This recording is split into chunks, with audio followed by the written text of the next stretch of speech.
Curved alignment. So నిన్న క్లాస్లో మనకు లీనియర్ అలైన్మెంట్ అయిపోయింది. ఇప్పుడు కర్వ్డ్ అలైన్మెంట్. కర్వ్డ్ అలైన్మెంట్లో మనకు రెండు రకాల కర్వ్స్ ఉన్నాయి. ఒకటి హారిజాంటల్ కర్వ్, ఇంకోటి వర్టికల్ కర్వ్. ఓకే, సో ఈ హారిజాంటల్ కర్వ్స్లో కూడా మళ్ళీ మనకు సర్క్యులర్ కర్వ్స్, ట్రాన్సిషన్ కర్వ్స్ రెండు ఉన్నాయి. ఓకే, వర్టికల్ కర్వ్స్లో కూడా మళ్ళీ రెండు ఉన్నాయి మనకి, సమ్మిట్ కర్వ్స్, వ్యాలీ కర్వ్స్. ఇది దీని సిలబస్ అంతే. ఓకేనా, సో ఫస్ట్ మనం ఈ పార్ట్ స్టార్ట్ చేస్తున్నాం, సర్క్యులర్ కర్వ్స్.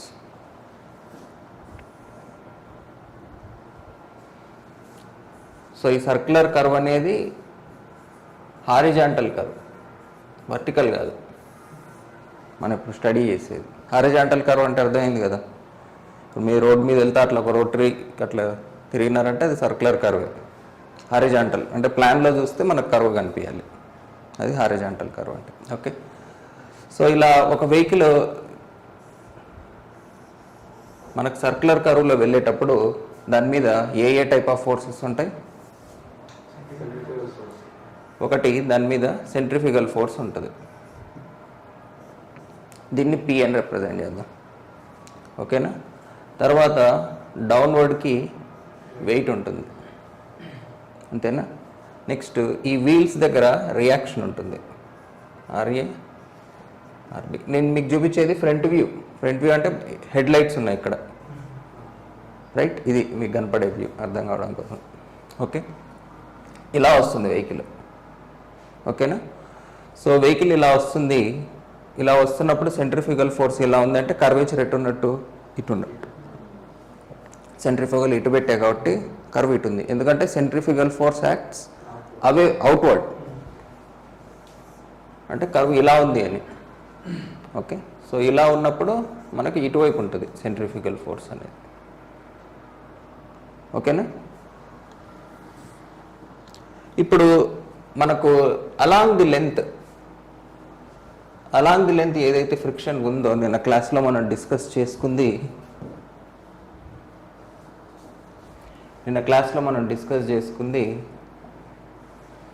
దీన్ని క్యాపిటల్ F అంటాం, longitudinal friction. Okay,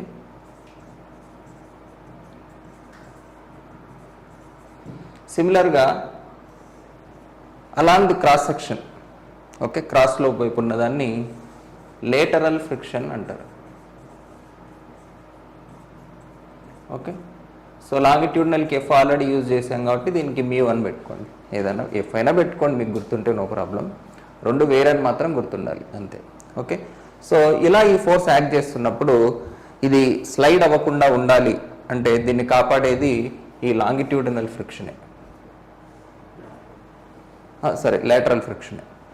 so P అనే ఈ ఫోర్స్ని ఈ లేటరల్ ఫ్రిక్షన్ అనేది రెసిస్ట్ చేస్తుంది. అందుకే మీరు కర్వ్ వెళ్ళినప్పుడు అటు వెళ్ళరు, ఈ ఫ్రిక్షన్ ఆపుతూ ఉంటుంది. లాంగిట్యూడినల్ ఫ్రిక్షన్ ఉన్నంత వాల్యూ లేటరల్ ఫ్రిక్షన్ ఉండదు. ఇది 0.15 to 0.2 ఉంటుంది, అంతే, తక్కువ ఉంటుంది. ఓకే, కంపారిటివ్లీ కొంచెం తక్కువ ఉంటుంది ఇటువైపు. రోడ్డుకి ఇటువైపు ఉన్న ఫ్రిక్షన్ వేరు, ఇటువైపు ఉన్న ఫ్రిక్షన్ వేరు. Okay, so safety against sliding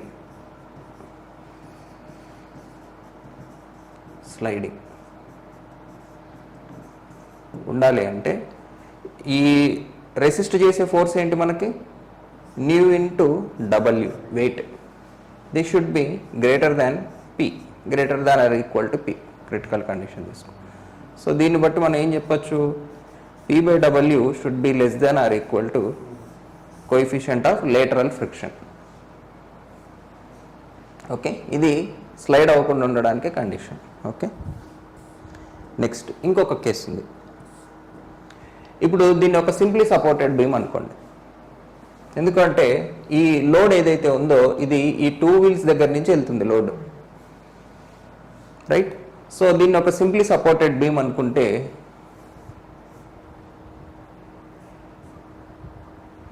దీన్ని మీరు ఒక సింప్లీ సపోర్టెడ్ బీమ్ అనుకుంటే లోడ్ డబ్ల్యూ ఉంది, ఇంకా ఏముంది దీని మీద అంటే మొమెంట్ ఉంది, రైట్.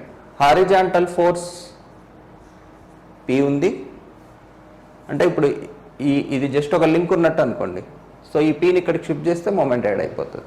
ఓకే, సో ఇది ఎంత పెట్టాలి అంటే ఇప్పుడు సెంట్రిఫ్యూగల్ ఫోర్స్ అనేది బాడీ ఫోర్స్కి సర్ఫేస్ ఫోర్స్కి ఏంటి తేడా? కాంటాక్ట్ లేనివి. So centrifugal force is body force. So body forces ఎక్కడ యాక్ట్ అవుతాయి మనకు? సెంటర్ ఆఫ్ గ్రావిటీ దగ్గర యాడ్ అవుతాయి, రైట్. సో గ్రావిటీ అనేది మనకు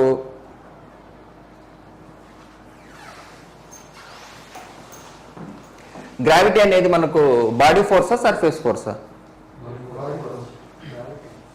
గ్రావిటీ బాడీ ఫోర్సే. ఎందుకంటే అది కూడా కాంటాక్ట్తో ఏం రావడం లేదు కదా, ఎవరు అప్లై చేయడం లేదు. మన వెయిట్ ఫ్లోర్ మీద యాక్ట్ చేసేది సర్ఫేస్ ఫోర్స్, కానీ మన మీద గ్రావిటీ యాక్ట్ చేసేది బాడీ ఫోర్సే కదా. కాబట్టి ఈ రెండు మనం సెంటర్ ఆఫ్ గ్రావిటీ దగ్గర గీయాలి. Okay, they will be acting at centre of gravity. అర్థం కాదు. వెహికల్ సెంటర్ ఆఫ్ గ్రావిటీ దగ్గర, వెహికల్ యొక్క సెంటర్ ఆఫ్ గ్రావిటీ దగ్గర ఉంటుంది. ఓకేనా. So suppose centre of gravity of the vehicle is at a height H అనుకుందాం. ఓకే, ఎందుకంటే ఈ మూమెంట్ కావాలి కదా మనకు, అందుకోసం. ఓకే, ఇప్పుడు మూమెంట్ వాల్యూ ఎంత అవుద్ది నాకు? పి ఇంటూ హెచ్ అవుద్ది. డైరెక్షన్ కరెక్టేనా? మూమెంట్ నేను గీసింది క్లాక్ వైజే కదా నేను గీసింది, క్లాక్ వైజ్ సరిపోయింది కదా. ఓకే, సో మీరు ఎప్పుడైనా షిఫ్ట్ చేసేటప్పుడు డైరెక్షన్ కూడా చెక్ చేసుకోవాలి మీరు.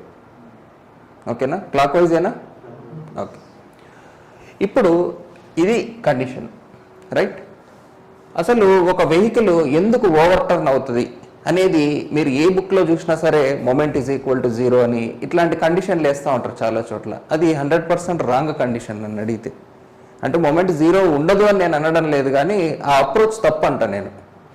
ఎందుకు తప్పు అంటానంటే మొమెంట్ 0 ఉన్నంత మాత్రాన ఓవర్ టర్న్ అవుతుంది అని చెప్పలేవు నువ్వు. దానికి కారణం ప్రతి ఒక్క simply supported beam is an example for that. మరి మొమెంట్ 0 అంటే ఓవర్ టర్న్ కావాలి కదా. ఎందుకు వెహికల్ ఓవర్ టర్న్ అవుతుందంటే దానికి కారణం vehicle cannot take negative reaction.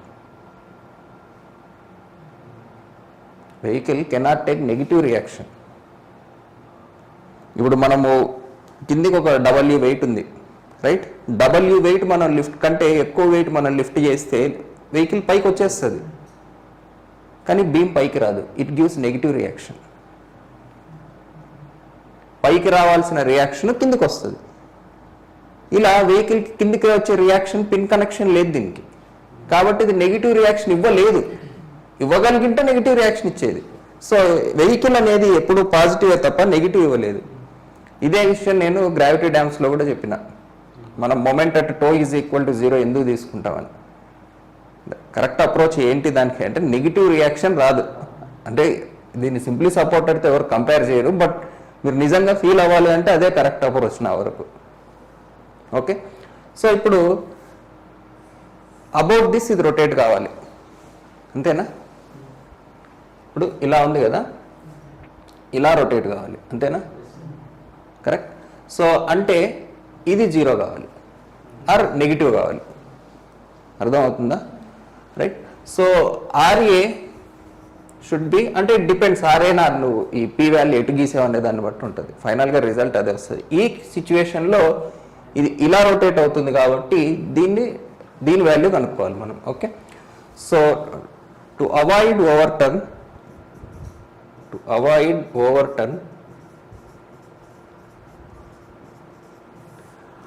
RA should be greater than or equal to 0. 0 అంటే క్రిటికల్ కండిషన్ అన్నట్టు. ఓకే, సో ఇప్పుడు RA వాల్యూ ఏమవుతుందో చెప్పండి నాకు. మన సింప్లీ సపోర్టెడ్ షార్ట్ కట్ ప్రకారం what is RA? W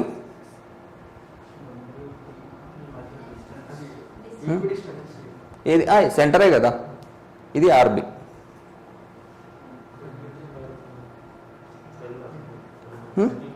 W into B/2. ఓకే, బ్రెడ్త్ B అనుకుంటే B/2 అవుద్ది. W into B/2. ఈ రెండు వీల్ మధ్యన ఉన్న డిస్టెన్స్ B అనుకుందాం. Okay, W into B by two. Next మైనసా ప్లస్సా పీకి? మైనస్ పీనా? ఓకే, ఇంకేమున్నాయి? సారీ, పీ కాదు, P into H, minus P into H. ఇంకేమున్నాయి? ఇది రాదా? ఆర్బీ రాదా?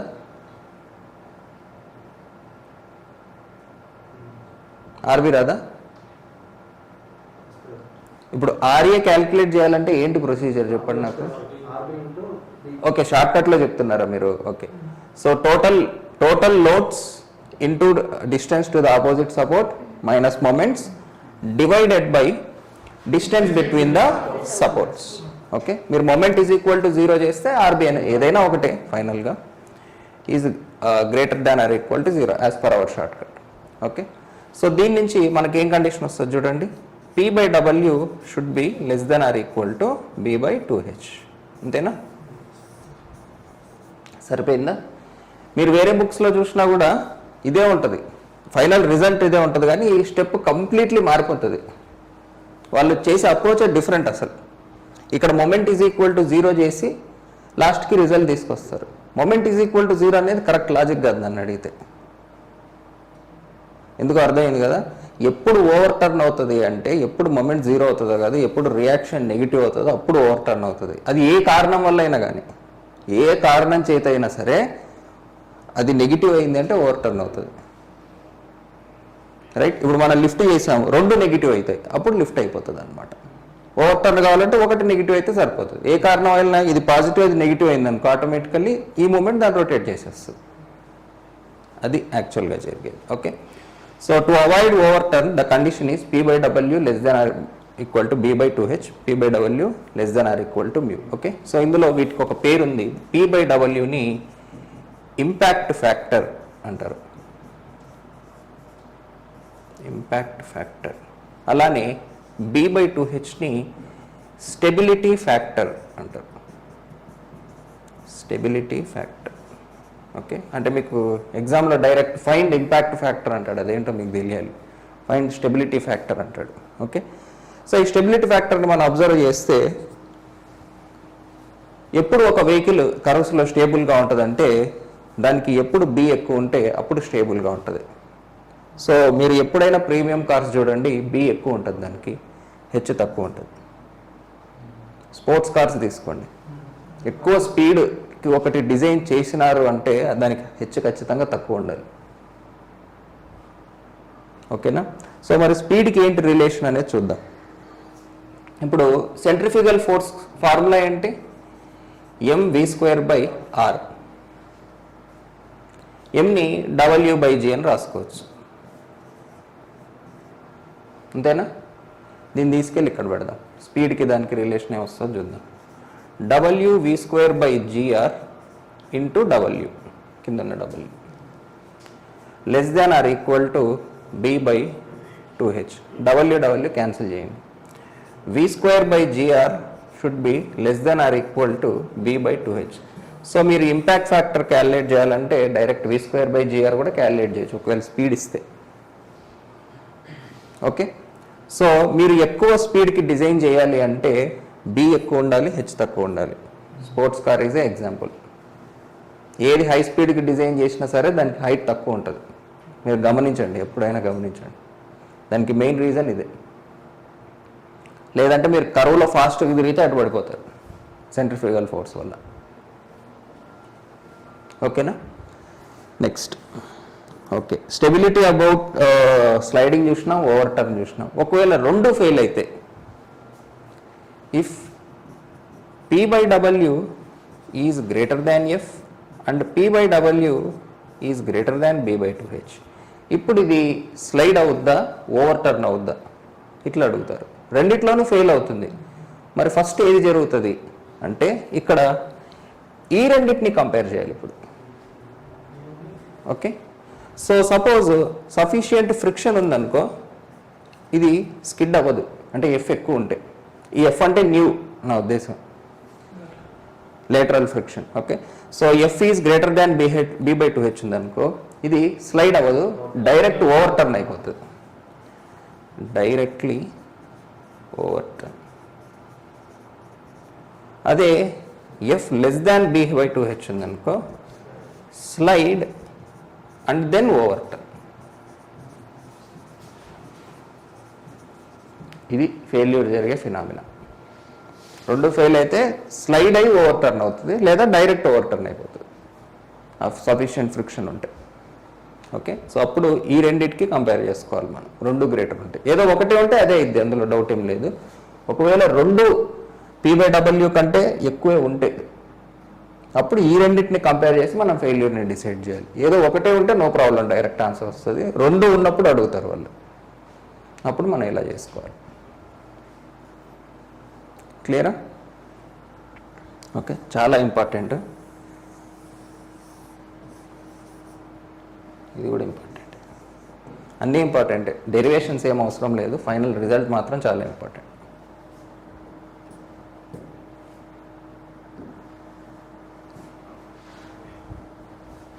ఓకే, అది సర్క్యులర్ కర్వ్ స్టెబిలిటీ అనాలిసిస్ గురించి. Okay, next important definition, grade compensation.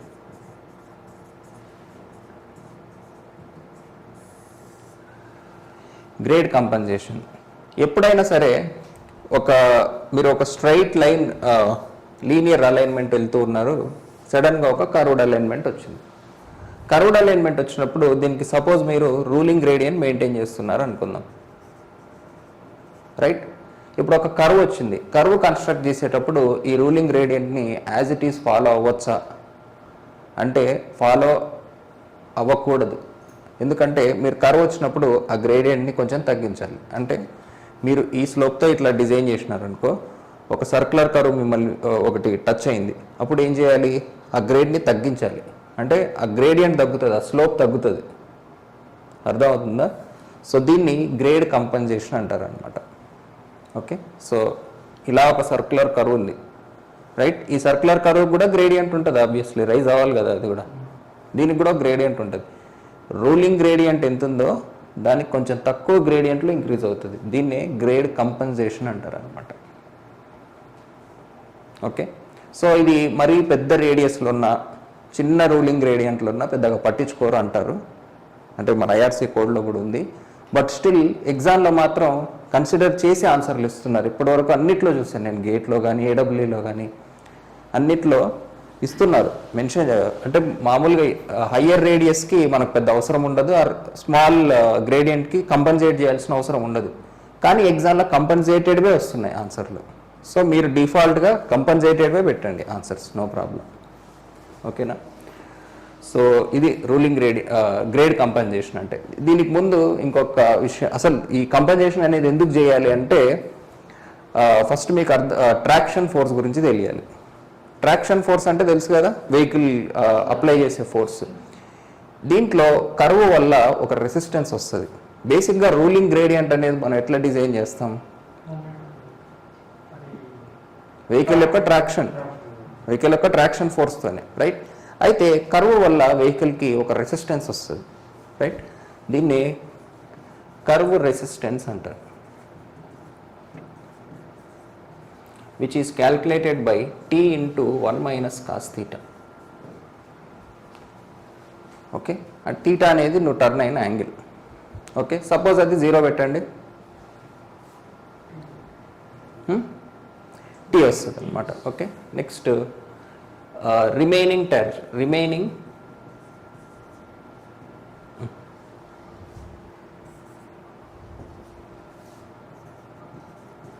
Traction t cos theta. Okay, so ఇప్పుడు ఇది 0 పెడితే మనకేమొస్తుంది? 0 వస్తుంది. అంటే మీరు కర్వ్ తీసుకోకపోతే మీకు కర్వ్ రెసిస్టెన్స్ అనేది ఏముండదు. మనకి ఎంత టార్షన్ అయితే టీ అయితే అప్లై చేసామో అంత టీ వాల్యూ ఉంటుంది, రైట్? రిమైనింగ్ ట్రాక్షన్ అంటే కర్వ్ రెసిస్టెన్స్ ద్వారా పోగా మిగిలిన ట్రాక్షన్ ఎంత ఉంది అంటే t cos theta. ఇప్పుడు theta 0 పెడితే ఏమొస్తుంది ఇక్కడ? కాస్ 0 ఎంత? కాస్ 0 1 అబ్బా, 0 కాదు. Okay, remaining traction t. Okay, so అంటే మీరు కర్వ్ తిరగకపోతే మీ remaining traction is equal to t, curve resistance is equal to 0. Right. అదే 90 degrees పెట్టి చూడండి, 90 degrees పెట్టినప్పుడు రెసిస్టెన్స్ ఏమో T వస్తుంది, రిమైనింగ్ ఏమో 0 వస్తుంది. అంటే మీరు 90 degreesలో తిరగాలి వెహికల్ అంటే అసలు ఇంజిన్ పవర్ పని చేయదు ఆ డైరెక్షన్లో అన్నట్టు. అంటే you cannot rotate 90 degrees like that.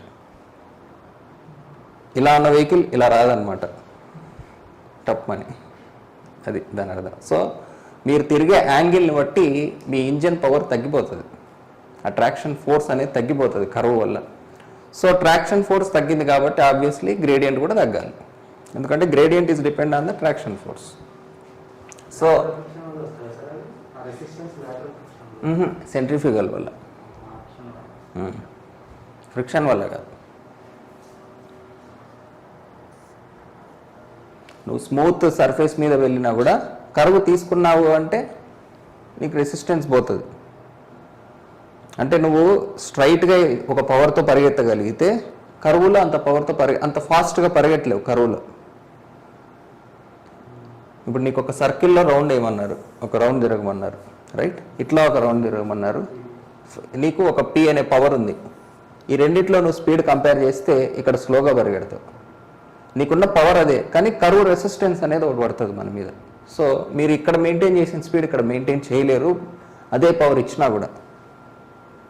So vehicle power ఏం తగ్గదు, ఇక్కడ కర్వ్ రెసిస్టెన్స్కి కొంచెం పవర్ పోవడం వల్ల మిగిలిన పవర్ ఏదైతే మన బండి నడుపుతుందో దానికి తగ్గట్టు మనం గ్రేడియంట్ డిజైన్ చేయాల్సి ఉంటుంది అనమాట. దీన్ని గ్రేడ్ కంపెన్సేషన్ అంటారు. ఓకే, సో అది ఎంత చేయాలి అనేది IRC కోడ్ డైరెక్ట్ ఫార్ములా ఇచ్చేసింది మనకి. సో గ్రేడ్ కంపెన్సేషన్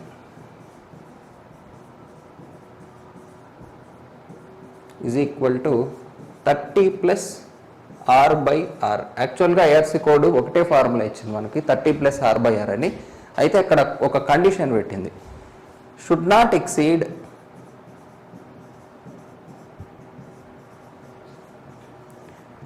75/R అని కూడా ఒక కండిషన్ పెట్టింది. అంటే సింపుల్గా చెప్పాలంటే రెండిట్లో మినిమం తీసుకోవాలని.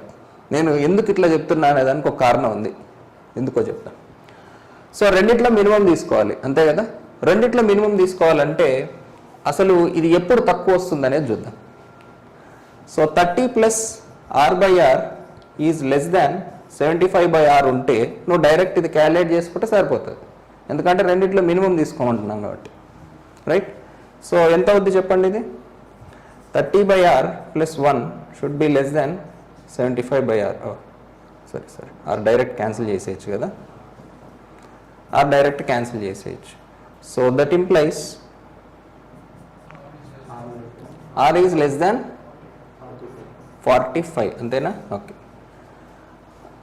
సో మీరు ఇట్లా కండిషన్ రాసుకోవచ్చు. అంటే R లెస్ దాన్ 45 ఉంటే, R less than 45, radius less than 45 అంటే మనకి ఏది తక్కువ ఉంటుంది, 30 + R/R. So grade compensation is 30 + R/R. ఒకవేళ సింపుల్గా reverse condition R greater than 45 ఉందనుకో, సో ఇట్లా రాసుకుంటే మీకు ఎగ్జామ్లో రెండు చెక్ చేయాల్సిన టైం సేవ్ అవుతుంది అనమాట. అందుకలా విడిగా రాశారు, ప్రతిసారి రెండు చెక్ చేయాల్సిన అవసరం లేదనమాట. ఓకే, సో జనరల్గా మనకి ఇచ్చిన రేడియస్ చాలా వరకు 45 కంటే ఎక్కువే ఉంటాయి, బట్ స్టిల్ సేఫ్టీ అంతే. ఒకటే ఫామ్లో చెప్తే మళ్ళీ మనకు వ్యాలిడ్ అవుతుందో కాదని రెండు విడిగా ఇచ్చేస్తాం. ఓకే, మీరు ఒకవేళ ఎగ్జామ్లో మర్చిపోయినా అది డిరైవ్ చేయడానికి కొన్ని ఫ్యూ సెకండ్స్లో వచ్చేస్తుంది మనకి, జస్ట్ ఆ ఫామ్లా గుర్తుంటే చాలు. ఓకేనా, అది గ్రేడ్ కంపెన్సేషన్ గురించి. సో ఈ కంపెన్సేషన్ చేసిన తర్వాత మిగిలిన గ్రేడ్ ఏదైతే ఉందో దాన్ని కంపెన్సేటెడ్ గ్రేడియంట్ అంటారు. That is actual gradient minus grade compensation.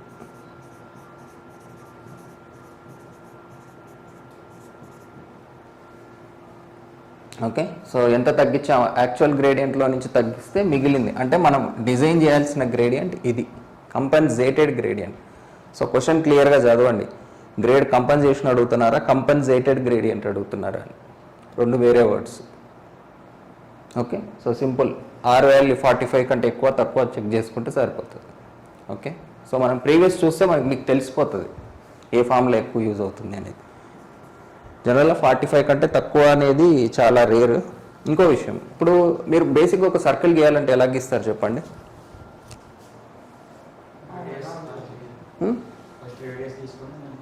ఒక రేడియస్ తీసుకుని ఒక సెంటర్ దగ్గర ఇట్లా పెట్టి గీస్తారు, అంతేనా? ఓకే, ఇప్పుడు మామూలు మనకు ట్రాన్స్పోర్టేషన్లో రేడియస్ 300 మీటరు 200 మీటర్ అంటూ ఉంటారు. మరి ఫీల్డ్లో ఆ రేడియస్ ఎట్లా గీస్తారంటారు? 300 మీటర్ అంటే ఒకసారి ఊహించుకోండి, 300 మీటర్ల రేడియస్ ఉన్న కంపాస్ తెచ్చుకుంటారా? ఉంటుందా?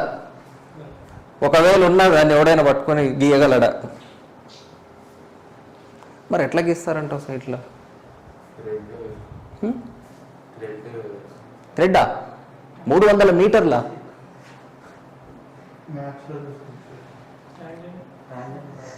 నీకు నచ్చిన ప్లేస్లో ఆ థ్రెడ్ పట్టుకొని ఒక 300 మీటర్లు వెళ్ళు, గీగలో లేదో నీకే తెలిసిపోతుంది. ఇప్పుడు వాల్యూస్ ఇట్లా ఉన్నాయనుకో, లెటర్సే. ఓకే, ఇదంతా ఖాళీ ఉంది, రైట్? ఈ వ్యాలీ మధ్యలో ఇక్కడ ఉంది సెంటర్. ఇక్కడ ఎవరి నుంచి ఉంటాడు మరి? ఇట్లాంటి వ్యాలీ కర్వ్స్ ఉంటాయి కదా, మరి ఎట్లా గీస్తారంటావు? ఇప్పుడు 45 మీటర్లు 50 మీటర్లు ఇంత పెద్ద కంపాసులు ఉంటాయా? మరి ఇవి ఈ రోడ్లు ఎట్లా గీస్తున్నారు సర్కిల్ ఎగ్జాక్ట్గా? కోఆర్డినేట్సా? లాటిట్యూడ్స్ తీసుకొని చేస్తారా? అంటే ముందు వేసేవాళ్ళు కదా రోడ్లు?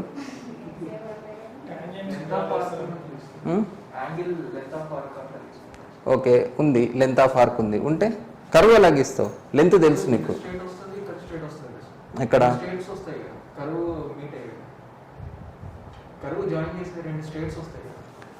ఇప్పుడు ఇది కర్వ్. ఓకే, ఇది కొన్ని కిలోమీటర్ల కర్వ్ ఉంది. ఇది ఇప్పుడు చెప్పి ఏం చేయాలి? ఇది 300, ఇది 300. ఎట్లా చేయాలి చెప్పు నువ్వే. ఇప్పుడు ఈ టాంజెంట్లు గీసి ఏదో స్ట్రైట్ పాయింట్ అంటున్నావు, ఇది వేరే ఊరిలో ఉంటుంది, ఇక్కడికి వెళ్ళాలి ఇప్పుడు మనం.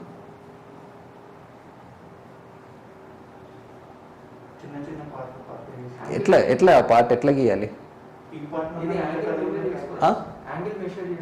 ఈ యాంగిల్, ఓకే, ఈ యాంగిల్ మెజర్ చేసుకున్నావు, ఏమొచ్చింది యాంగిల్తో? అది నా point. Starting point ending point తెలుసు నీకు, ఈ కర్వ్ ఎట్లా వస్తుంది? ఇప్పుడు ఎన్నో రకాలుగా గీసుకోవచ్చు నేను కర్వ్, నాకు కరెక్ట్ కర్వ్ ఎట్లా వస్తుంది అది నాకు కావాల్సింది. ఎట్లా చేయాలి ముక్కలు అది చెప్పు. ఓకే, ఇప్పుడు ఒక ముక్క చేసిన, ఇప్పుడు ఎట్లా గీయాలి దీన్ని? ఇప్పుడు ఈ పాయింట్ ఎట్లా తెలుస్తుంది అక్కడి నుంచి అక్కడికంటే? నాకు అది నా డౌట్.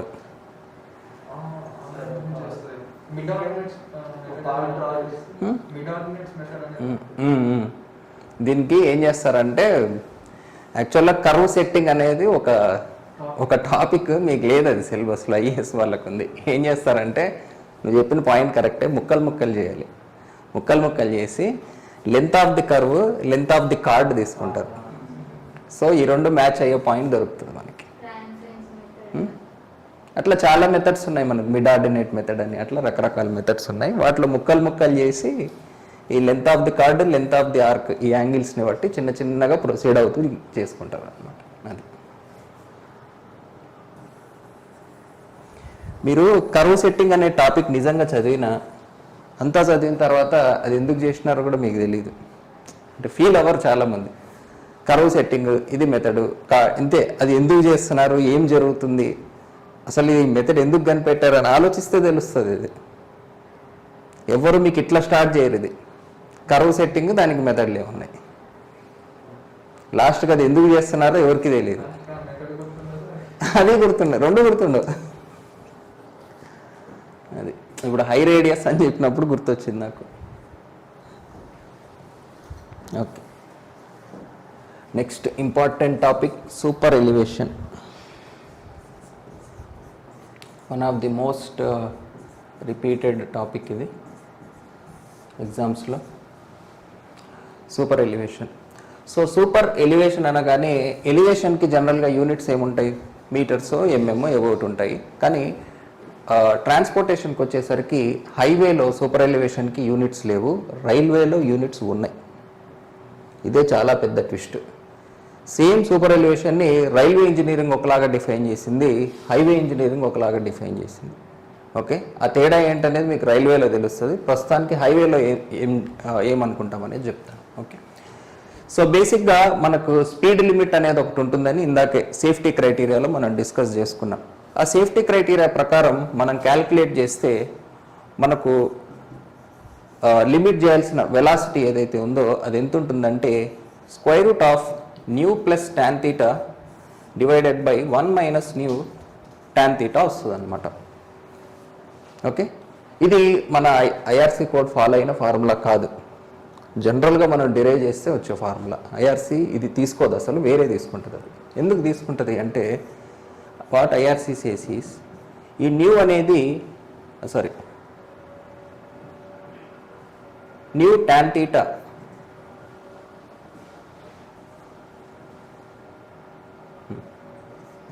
అనేది అప్రాక్సిమేట్లీ 0 అయింది అనుకోండి, అప్పుడు ఏమవుద్ది v²/gr. Okay, into gr. ఇప్పుడు ఈ న్యూ tan θ అనేది 0 అయింది అనుకోండి, అంటే ఈ న్యూ ఇంటూ tan న్యూ అనేది చిన్న వాల్యూ. ఫర్ స్మాల్ స్లోప్స్ మనం క్రాస్ స్లోపే కదా పెట్టేది, క్యాంబర్ లాగా పెడతాం ఇట్లా. ఇది కూడా కొంచెం చిన్న తీటానే ఉంటుంది. సో న్యూ ఇంటూ tan θ అంటే మరీ చిన్న వాల్యూ ఉంటుంది, రైట్?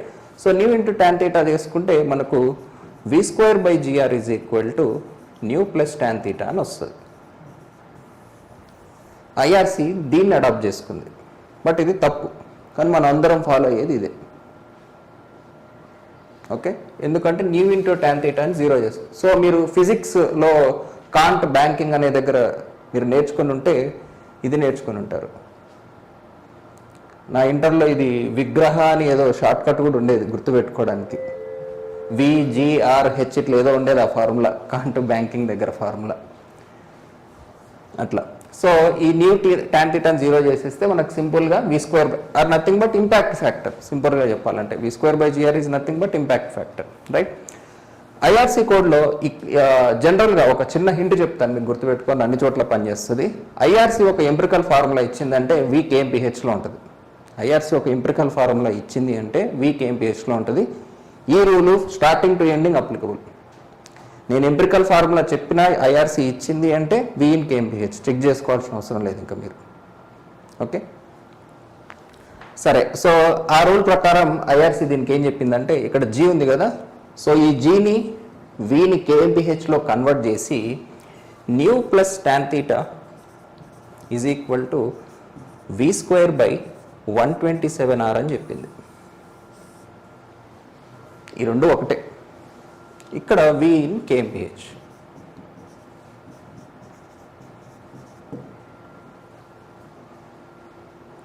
ఓకే, ఇది ఐఆర్సీ ఇచ్చిన ఫార్ములా, ఇది యాక్చువల్ ఫార్ములా. ఓకే, సో ఇందులో మనకు వచ్చేది ఏ క్రైటీరియా అంటే సేఫ్టీ. ఓవర్ టర్నింగ్ నుంచే ఇదంతా వచ్చింది మనకి, కాంటార్ బ్యాంకింగ్, రైట్? మరి డిజైన్కి ఏం తీసుకోవాలి మనం? ఇది కూడా మనకు ఐఆర్సీ చెప్పింది. ఏం చెప్తుందంటే, సూపర్ ఎలివేషన్ అంటే అర్థమైందా? ఇప్పుడు ఈ tan θ అన్నా కదా, ఈ tan θ ఎటువైపు ఉంటుంది అనుకుంటున్నారు? క్యాంబర్ అని చెప్పాను కదా. ఇప్పుడు ఈ క్యాంబర్ ఇటు పెట్టాలా, ఇటు పెట్టాలా?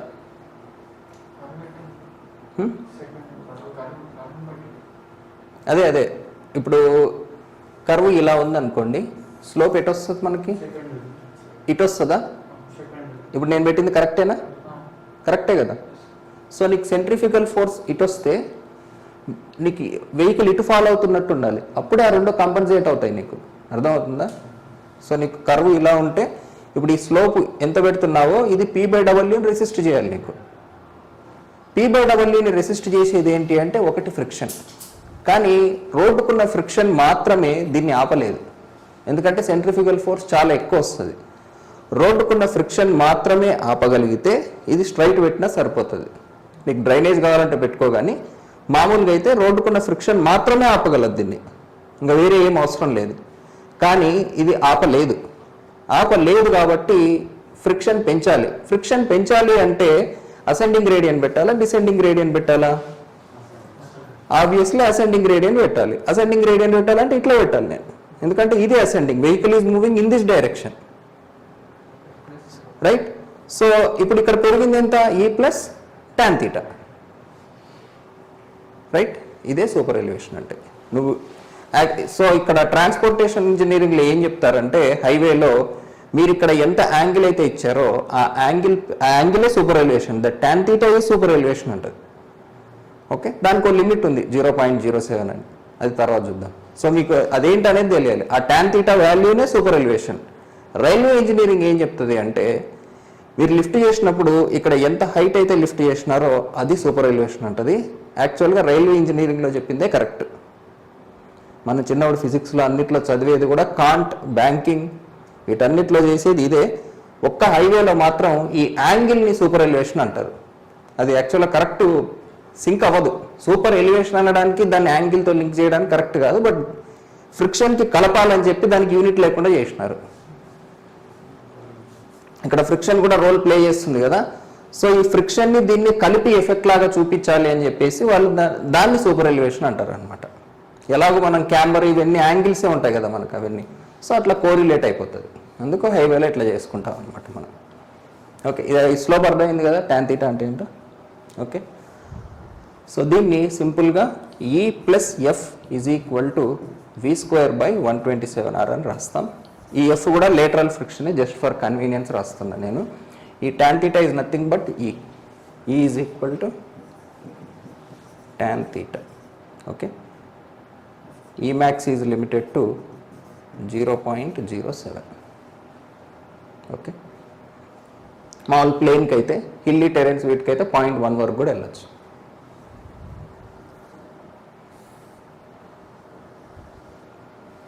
ఓకే, సో ఇది ఇప్పటి వరకు మనం డిస్కస్ చేసింది సేఫ్టీ మీదనే. యాక్చువల్గా మనం డిజైన్ చేసేది ఇది కాదు. సేఫ్టీ ఉండాలంటే ఎంత ఉండాలి అనేది చెప్పిన నేను. Okay,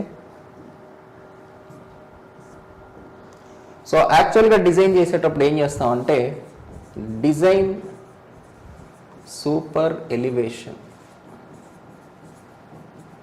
is equal to v²/225r. So first మనం చేయాల్సిన స్టెప్ ఏంటి డిజైన్కి అంటే, ఈ ఈజ్ ఈక్వల్ టు v²/2r చేయాలి. ఎందుకు అంటే ఐఆర్సీ ఏం చెప్తుందంటే, అన్ని వెహికల్స్ ఒకటే స్పీడ్తో వెళ్ళవు, రైట్? కాబట్టి ఒక మిక్స్డ్ ట్రాఫిక్ని తీసుకుని ఆ మిక్స్డ్ ట్రాఫిక్ యొక్క సూపర్ ఎలివేషన్ ఎంత వస్తుందో ఆ వాల్యూ క్యాలిక్యులేట్ చేయమని చెప్తుంది. ఇది ఈ ప్లస్ ఎఫ్ వాల్యూ కాదు, E value. Take E value as v²/224r initially, first step ఇది. Okay, step 1, design super elevation is v²/225r. So మీకు ఒక క్వశ్చన్ వచ్చింది, ఫైండ్ సూపర్ ఎలివేషన్ అన్నాడు వాడు, అంతే. ఇప్పుడు మీరు v²/127rతో క్యాలిక్యులేట్ చేయాలా, v²/225rతో క్యాలిక్యులేట్ చేయాలా అంటే v²/225rతోనే క్యాలిక్యులేట్ చేయాలి. మనకు ఐఆర్సీ చెప్పింది ఫస్ట్ ఇది చేయమని. మరి వచ్చిన వాల్యూని డైరెక్ట్ తీసుకోవచ్చా అంటే తీసుకోకూడదు. ఈ వచ్చిన వాల్యూని మళ్ళీ మనం ఈ plus F must be greater than or equal to v²/127r ఉందా లేదో చెక్ చేయాలి. Okay, check for safety.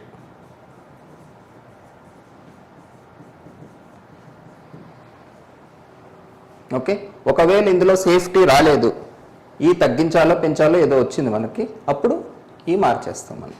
ఒకవేళ సేఫ్టీ వచ్చింది, ఈ సబ్స్టిట్యూట్ చేసినావు ప్లస్ ఎఫ్ యాడ్ చేసినావు, అప్పుడు v²/127r కంటే ఎక్కువ ఉంది, అప్పుడు యూ కెన్ అడాప్ట్ దట్ ఈ. ఒకవేళ లేదు, అప్పుడు ఇక్కడి నుంచి నువ్వు ఈ క్యాలిక్యులేట్ చేయాలి. ఇది యాక్చువల్ ప్రొసీజర్. ఓకేనా? So if design super elevation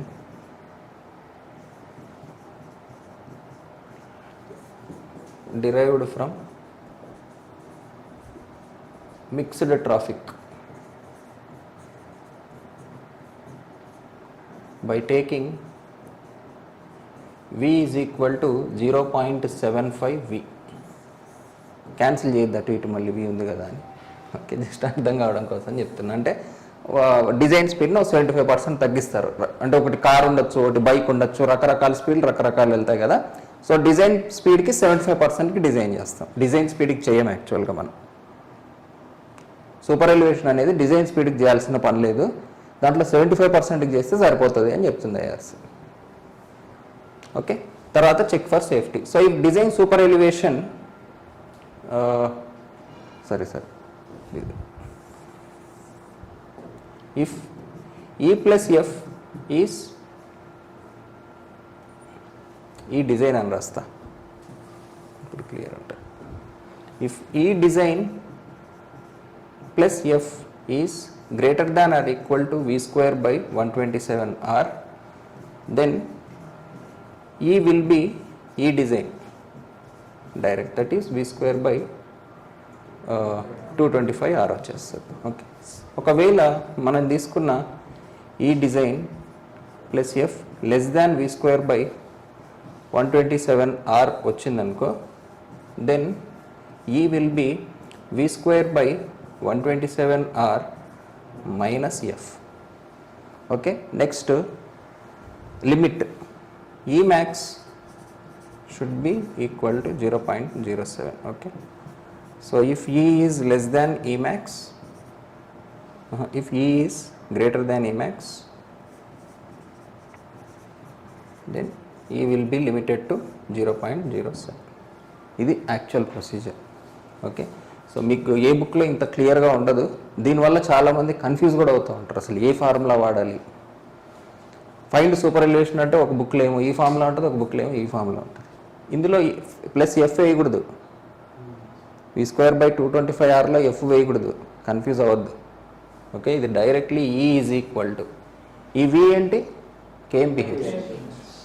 IRC ఒక ఫార్ములా ఇచ్చింది అంటే అది కేఎంపిహెచ్, గుర్తుపెట్టేసుకోండి. ఇంకా అది ఎప్పుడు ఎక్కడ మీటర్ పర్ సెకండ్ చెప్పదు ఐఆర్సీ. క్లియరా?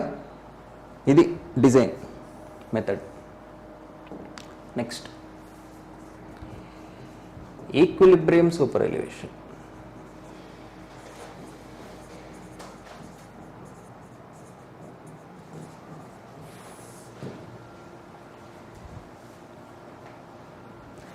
ఈక్విలిబ్రియం సూపర్ ఎలివేషన్ అంటే ఏంటంటే, మనకు ఫ్రిక్షన్ అనే ఒక అడ్వాంటేజ్ తీసుకున్నాం మనం.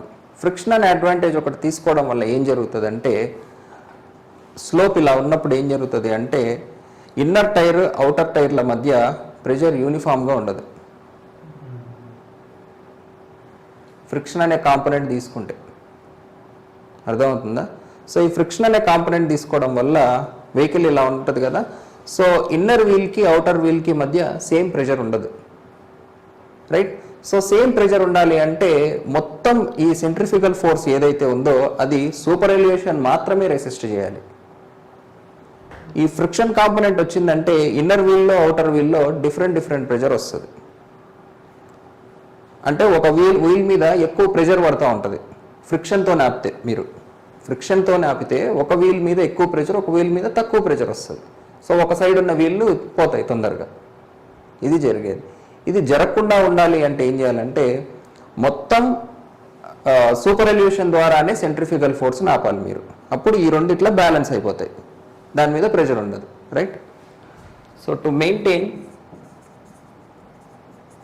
Same pressure on inner and outer wheel,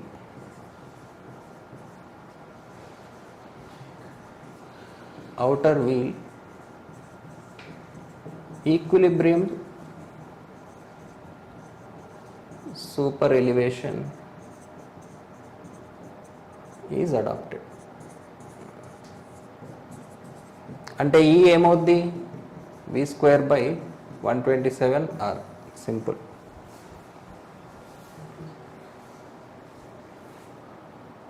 plus F ఉండాలి యాక్చువల్గా, కానీ ప్లస్ ఎఫ్ ఉండదు. సో ఈ వాల్యూ చాలా పెరుగుతుంది అట్లా చేయాలి అంటే. రెండు టైర్ల మీద ఒకే ప్రెషర్ ఉన్నట్టు డిజైన్ చేయాలి అంటే ఇంత సూపర్ ఎలివేషన్ పెట్టాలి. ఇది పెట్టావా అనేది తర్వాత స్టోరీ. ఉండాలంటే ఇంత పెట్టాలి. అంటే ఇది చాలా హై సేఫ్టీ తీసుకున్నట్టు మనం. యాక్చువల్గా ఈ plus F greater than v square by 120 equal to v square by 127r ఉన్నా సరిపోతుంది మనం. కానీ మనం ఏం చేస్తున్నాం, ఓన్లీ ఈనే v square by 127r పెడుతున్నాం. అంటే చాలా ఎక్కువ సూపర్ ఎలివేషన్ పెడుతున్నాం, అవసరానికి మించి పెడుతున్నాం, కానీ ఇలా పెడితేనే మనకి ఈక్విలిబ్రియం అనేది వస్తుంది. అంటే ఇలా ఉన్నప్పుడు రెండింటి మీద ఈక్విలిబ్రియం ఉంటుంది కదా, ఇలా ఉన్నప్పుడు కూడా ఈక్విలిబ్రియం రెండింటి మీద, రెండు టైప్స్ మీద ఒకటే ఉండాలి అంటే మీకు ఇలా ఏదైతే ఎఫెక్ట్ వస్తుందో ఆ ఎఫెక్ట్ని ఈ ఎఫెక్ట్ న్యూట్రలైజ్ చేసేలాగా ఉండాలి. మనకి స్లోప్ అనేది సెంట్రిఫ్యూగల్ ఫోర్స్ని న్యూట్రలైజ్ చేస్తుంది. యాక్చువల్గా సెంట్రిఫ్యూగల్ని న్యూట్రలైజ్ చేసేది స్లోప్ మాత్రమే, కానీ మనం ఫ్రిక్షన్తో కూడా న్యూట్రలైజ్ చేస్తున్నాం కదా. సో ఈ స్లోప్ సరిపోవడం లేదు, ఒక బ్యాలెన్స్ ఉంటుంది కదా, ఆ బ్యాలెన్స్ వచ్చేసి రెండు టైర్స్ మధ్య డిఫరెన్స్ ఆఫ్ ప్రెషర్ అనేది క్రియేట్ చేస్తుంది. అట్లా క్రియేట్ చేయకుండా ఓన్లీ స్లోప్ ద్వారా మాత్రమే మనం కంపన్సేట్ చేయగలిగితే అప్పుడు రెండింటి మీద ఒకటి ప్రెషర్ వస్తుంది. అది ఈక్విలిబ్రియం సూపర్ ఎలివేషన్ అంటే. ఓకేనా?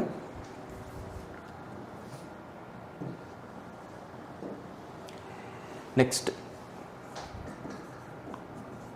Extra widening. ఇంకా సర్క్యులర్ కర్వ్లోనే ఉన్నాం, అయిపోలేదు, చాలా పెద్దది సర్క్యులర్ కర్వ్, చాలా టాపిక్స్ ఉన్నాయి డిస్కస్ చేయాల్సినవి. Extra widening. ఎక్స్ట్రా వైడనింగ్ అంటే ఏంటి అంటే మనము ఇనీషియల్గా డబ్ల్యూ అనే విడ్త్తో వెళ్తున్నాం, రైట్? సో ఇనీషియల్గా డబ్ల్యూ అనే విడ్త్తో వెళ్తున్నాం, సడన్గా ఒక సర్క్యులర్ కర్వ్ వచ్చింది. సర్క్యులర్ కర్వ్కి ఎగ్జాక్ట్లీ డబ్ల్యూ విడ్త్తోనే వెళ్ళొచ్చా అంటే వెళ్ళడానికి కుదరదు. కారణం ఏంటంటే మనం ఎప్పుడైనా సరే రొటేట్ చేయాలి అనుకుంటే మనకు ఎక్స్ట్రా విడ్త్ అవసరం అవుతుంది.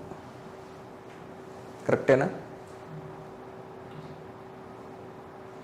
ఇప్పుడు ఈ డోర్ ఉంది కదా, ఇప్పుడు ఏదైనా ఒక పెద్ద లెంత్ ఏదైనా ఉందనుకోండి, మనం ఇట్లా రొటేట్ చేసి తీసుకెళ్ళాలనుకో మనకు ఈ డోర్ కొంచెం ఎక్స్ట్రా విడ్త్ అవసరం అవుతుంది. అదే మనం ఇలా స్ట్రైట్గా తీసుకెళ్తాం అనుకో తక్కువ విడ్త్ అవసరం అవుతుంది. సో ఏదైనా ఒకటి టర్న్ అవ్వాలంటే కొంచెం ఎక్స్ట్రా విడ్త్ అవసరం అవుతుంది, రైట్? కాబట్టి మనం కొంచెం ఎక్స్ట్రా విడ్త్ పెట్టాలి, రైట్? ఈ ఎక్స్ట్రా విడ్త్ని ఎక్స్ట్రా వైడనింగ్ అంటారు అన్నమాట. ఓకే, సో ఈ ఎక్స్ట్రాలో ఎంతైతే మనకు అకామిడేట్ అయిందో, అంటే మన ఆ ఎడ్జ్ అనేది అక్కడ వరకు వెళ్తే చాలు మనకు.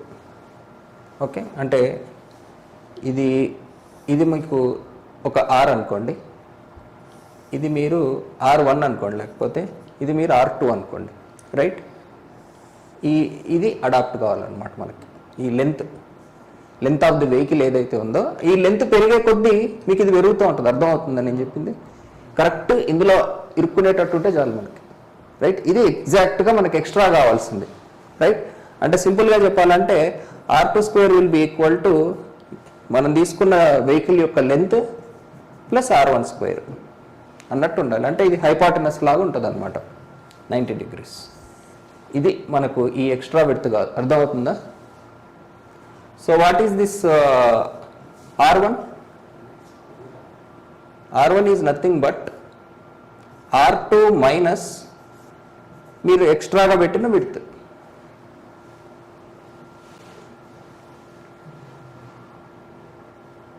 అంతే కదా? సో దీని నుంచి మనకు కావాల్సింది ఏంటి? WM, right? సో WM మనం క్యాలిక్యులేట్ చేస్తే L²/2 into R2 minus WM వస్తుంది. ఓకే, మీరు సింప్లిఫై చేసుకోవచ్చు దాన్ని, డ్యూరేషన్ మీకు అంత అవసరం లేదు, కానీ దాని ఉద్దేశం ఏంటి అని చెప్పడం అంతే. ఓకే, సో ఇది చూడడానికి అంత కన్వీనియంట్గా లేదు కాబట్టి R2 మైనస్ WMని మనం ఏం చేస్తామంటే ఈ సెంటర్ రేడియస్కి తీసుకుంటాం. ఆర్ అర్థమైందా? ఆ ఎక్స్ట్రా ఏదైతే పార్ట్ ఉందో దానికో సెంటర్ లైన్ ఉంటుంది కదా, అది తీసుకుంటే సరిపోతుంది approximately. So that is equal to L²/2R. So మనకు ఎక్స్ట్రాగా కావాల్సింది ఎంత అంటే L²/2R. దీనికి ఇప్పుడు నేను ఏదైతే డిరైవ్ చేసినానో దీన్ని ఆఫ్ ట్రాకింగ్ అంటారు. Of tracking is equal to L²/2R. అంటే ఎంత ఎక్స్ట్రా విడ్త్ కావాలి అనేది. ఓకే, మనకు ఎన్నో లేన్స్ ఉండొచ్చు. ఇప్పుడు నేను ఒక లేన్ ఉందన్నట్టు చేశాను, 2 లేన్స్ ఉండొచ్చు, 3 లేన్స్ ఉండొచ్చు. సో ఒక వెహికల్ ఇంకో వెహికల్ తిరగాలి, మూడో వెహికల్, ప్రతి దానికి L²/2R అవసరం అవుతూ ఉంటుంది కదా. సో ఇట్లా టోటల్ అన్నిటికీ ఫస్ట్ ఇనీషియల్గా ఎంత కావాలని మెజర్ చేయడాన్ని L²/2R ఆఫ్ ట్రాకింగ్ అంటారు, రైట్. టోటల్ ఎన్ని లేన్స్ ఉన్నాయో అన్ని లేన్స్కి ఎంత ఎక్స్ట్రా విడ్త్ అవసరం అవుతుందో క్యాల్కులేట్ చేయడాన్ని మెకానికల్ వైడనింగ్ అంటారు.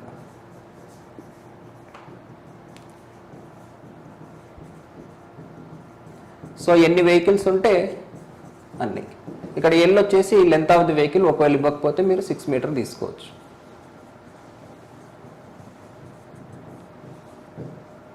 ఎన్ వచ్చేసి నెంబర్ ఆఫ్ లేన్స్. ఓకేనా. ఒక్కొక్కసారి మ్యాక్సిమం వాళ్ళు ఇస్తారు 6.6 మీటర్, 6.1 మీటర్, రకరకాలు ఉంటాయి. ఇవ్వకపోతే 6 మీటర్ తీసుకోండి, అప్రాక్సిమేట్గా వచ్చేస్తుంది మీకు ఆన్సర్. ఓకే. ఇది కాకుండా సైకలాజికల్ వైడనింగ్.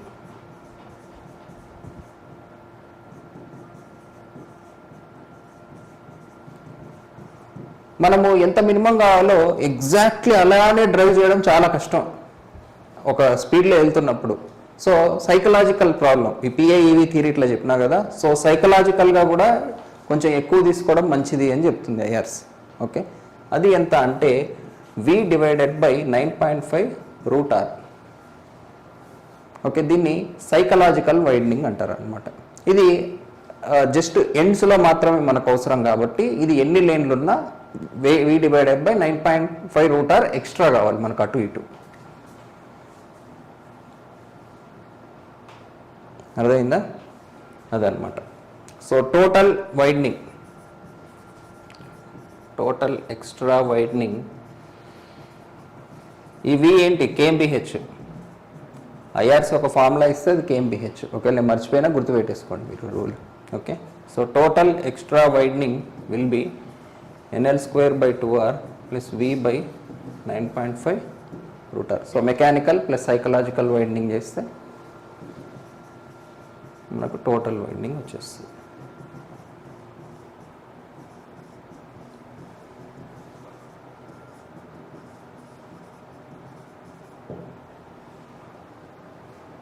ఓకేనా?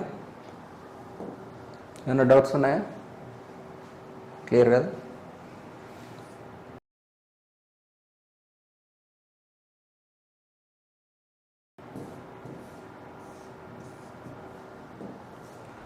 Next topic set back distance. ఇంకా సర్క్యులర్ కర్వ్లోనే ఉన్నాం, ఇది కూడా సర్క్యులర్ కర్వ్ టాపిక్కే. Okay. So set back distance అంటే ఏంటి అంటే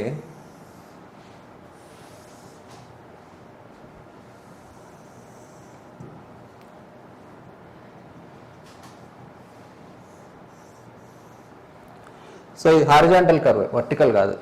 మీకు చూడడానికి వర్టికల్ అనిపిస్తుందేమో, ఇది ప్లాన్ వ్యూ. ఓకే. ఇది హారిజాంటల్ అనమాట. ఇది circular curve. So for radius R. So set back అంటే ఏంటి అంటే మనకు ఏదైనా ఒక అబ్స్ట్రక్షన్ ఇలా ఉందనుకో, ఇక్కడ నించున్న డ్రైవర్కి కనపడే లెంత్ ఇదే కదా, రైట్. ఇది L. Okay. Length of the road. ఈ లెంత్ ఆఫ్ ది రోడ్ అనేది మనకు SSD ఉండాల్సిన అవసరం ఉంది కదా. సో SSD ప్రొవైడ్ చేయాలంటే ఈ అబ్స్ట్రక్షన్ అనేది ఎంత దూరంలో ఉండాలి, దీన్నే సెట్ బ్యాక్ డిస్టెన్స్ అంటారు. మనకు SSD కనపడాలి అంటే ఈ M వాల్యూ ఎంత ఉండాలి, అదే సెట్ బ్యాక్ డిస్టెన్స్, ఒక obstruction. Okay. So distance of the obstruction from the curve, set back distance అంటే. Okay.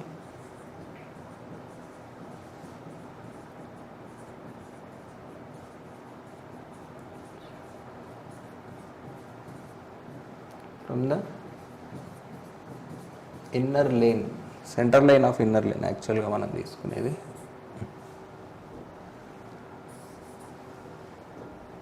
From center line of the inner lane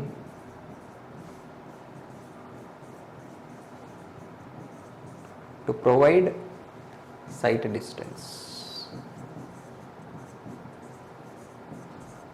Okay.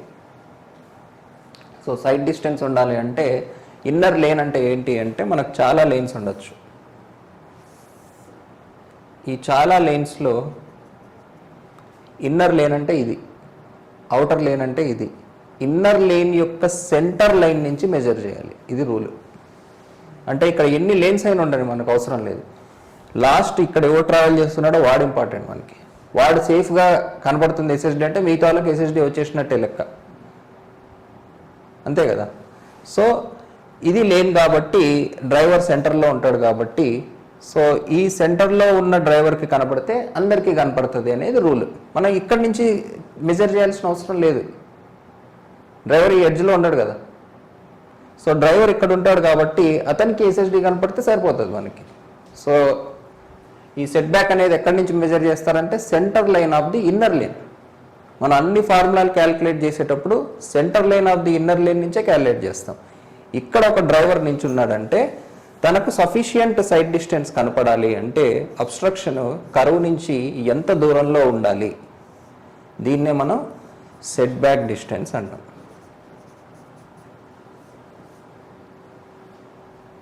Set back మామూలుగా ఇళ్ళకు కూడా చాలా కామన్గా వాడుతూ ఉంటారు, రోడ్ నుంచి ఎంత సెట్ బ్యాక్ తీసుకున్నారు అన్నట్టు.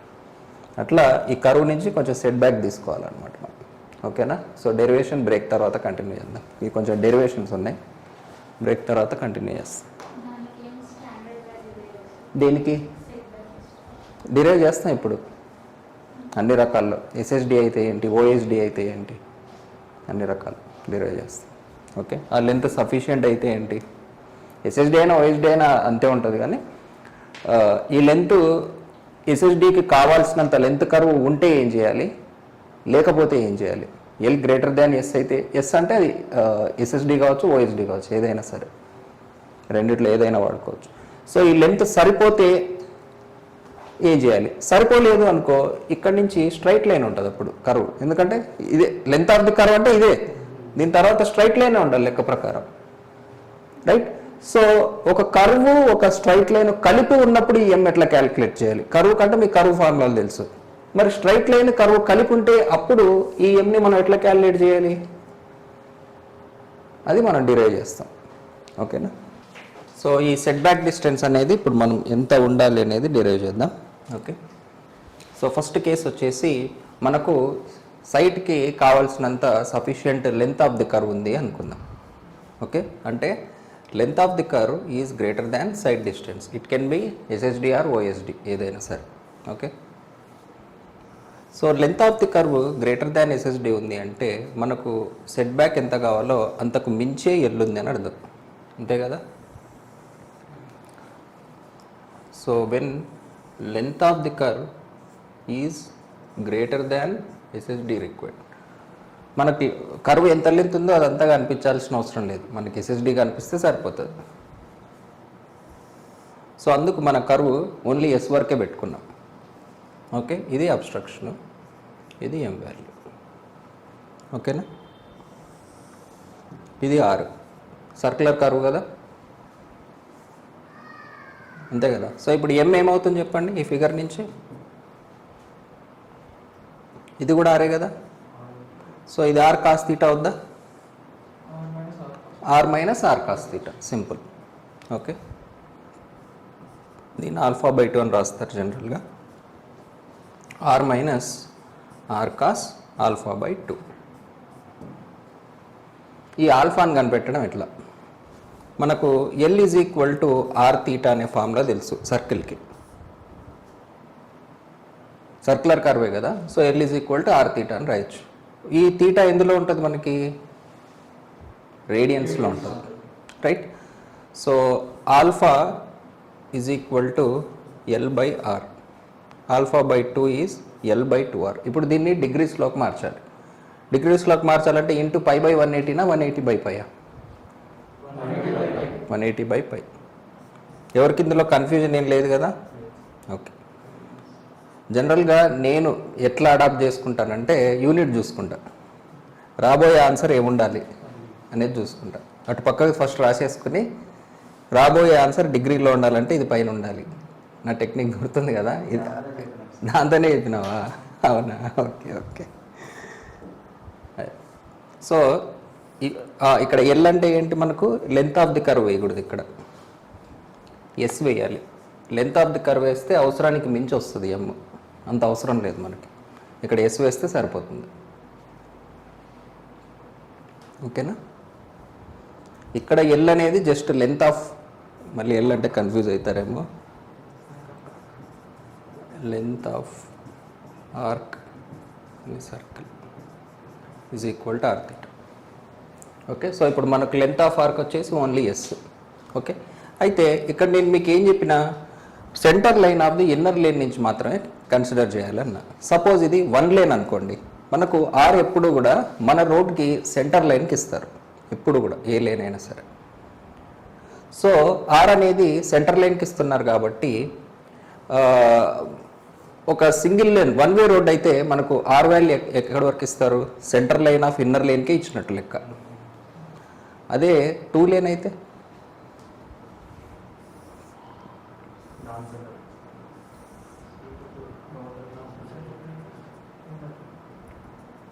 ఇప్పుడు మనకిచ్చే ఆర్ ఇది. ఈ ఫార్ములాలో మనం పెట్టాల్సిన ఆర్ ఏంటి, R minus D. Okay, so for 2 lane m is equal to replace r with r minus d. r minus d minus r minus d cos alpha by 2, and alpha by 2 is s divided by 2 into r minus d into 180 degrees by pi. Okay, so పైన వాటిల్లో సింపుల్గా are ప్లేస్లో ఇప్పుడు ఇది మన R, ఇది కాదు, center line of inner lane. క్లియరా. ఇది మామూలు సింపుల్ కేసు. ఎల్ కావాల్సినంత లెంత్ ఉన్నప్పుడు, కావాల్సిన లెంత్ లేదు, L is less than S, the S can be SSD or OSD ఏదైనా ఉండొచ్చు. ఓకే, ఈ సిచ్యువేషన్లో ఏం చేయాలి, ఇలా కర్వ్ ఉంది, ఇక్కడ నుంచి ఒక స్ట్రైట్ లైన్ ఉంది, ట్యాంజెంట్ స్ట్రైట్ రోడ్ ఉంది, ఇక్కడ కూడా స్ట్రైట్ రోడ్ ఉంది. So length of the curve ఇక్కడ వరకే ఉంది మనకి. ఇది లెంత్ ఆఫ్ ది కర్వ్, మనకు కావాల్సిన ఎస్ఎస్డి ఏమో ఇంత ఉంది. ఓకే, సో మనకు కావాల్సిన సెట్ బ్యాక్ ఎంత అంటే ఇంత.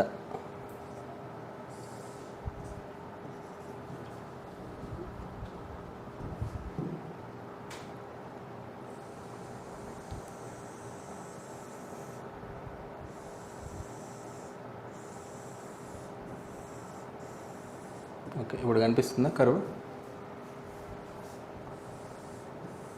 ఓకే, ఆ రెడ్ కలర్లో ఉన్నది కదా కర్వ్. సో ఆ కర్వ్ వరకు మనకు సెట్ బ్యాక్ కావాలి. సో ఇక్కడ ఉన్న డ్రైవర్కి ఇక్కడ వరకు కనపడాలంటే ఇంత సెట్ బ్యాక్ ఉండాలి అబ్స్ట్రక్షన్కి. ఓకే, ఇప్పుడు ఈ వాల్యూ క్యాలిక్యులేట్ చేయాలి. ఈ వాల్యూ ఎట్లా క్యాలిక్యులేట్ చేయాలి, ఈ వాల్యూ క్యాలిక్యులేట్ చేయడానికి మనం ఏం చేస్తామంటే ఫస్ట్ సర్కిల్ ద్వారా వచ్చేది క్యాలిక్యులేట్ చేసేద్దాం.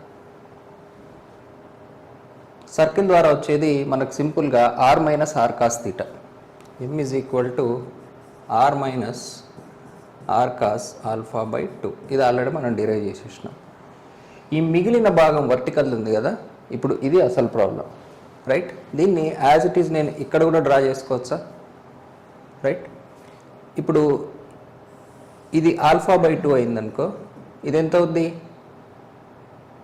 90 మైనస్ ఇది 90 డిగ్రీస్ కదా. సో ఇది 90 మైనస్ ఆల్ఫా బై 2 అవుద్ది. మళ్ళీ ఇది రేడియస్, ఇది ట్యాంజెంట్, అంటే ఇది 90 డిగ్రీస్. సో కాబట్టి మళ్ళీ ఇది ఆల్ఫా బై 2 అవుద్ది నాకు. ఓకే, సో మీరు ఇక్కడి నుంచి 90 వేసుకుంటూ వచ్చేస్తుంది మీకు అది ఆల్ఫా బై 2.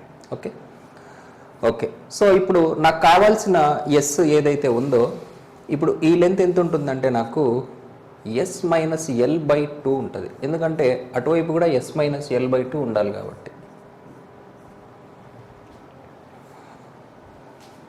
అంతే కదా, టోటల్ ఎస్ మైనస్ ఎల్ రెండు పక్కలు ఉంది బై 2. అర్థమైందా. సో ఈ ఇంక్లైన్డ్ పార్ట్ ఎంత ఎక్స్ట్రా లెంత్ ఉండాలంటే S minus L by two extra length ఉండాలి.